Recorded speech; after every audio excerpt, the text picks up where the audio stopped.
Hey there friends, I'm back again with a new tutorial video. In this video, I will teach you how to remove red eye from a photo using Adobe Photoshop. Let's start! To remove red eye in Photoshop, open your photo in the software by going to File and then Open. Choose the image that needs the red eye correction. So the next step is to zoom in on the area with red eye using the zoom tool or just pressing the Ctrl plus sign on your keyboard. So next is to select the red eye tool from the toolbar on the left side of the screen. It looks like an eye with a crosshair.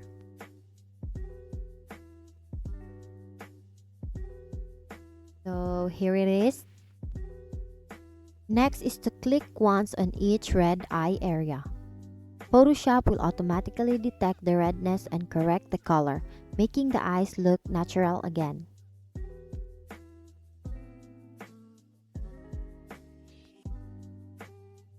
If needed, fine-tune the correction using the pupil size and darken amount sliders in the red eye tool options bar.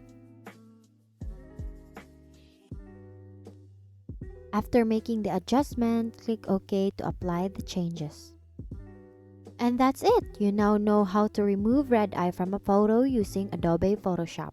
It's a straightforward process that can greatly enhance the overall quality of your portraits. Thank you for learning with me today. Once again, thank you for watching this tutorial on how to remove red eye from a photo in Adobe Photoshop. Now you have the skills to perfect your portraits and capture those special moments without the distracting red eye. Happy editing and see you on my next video.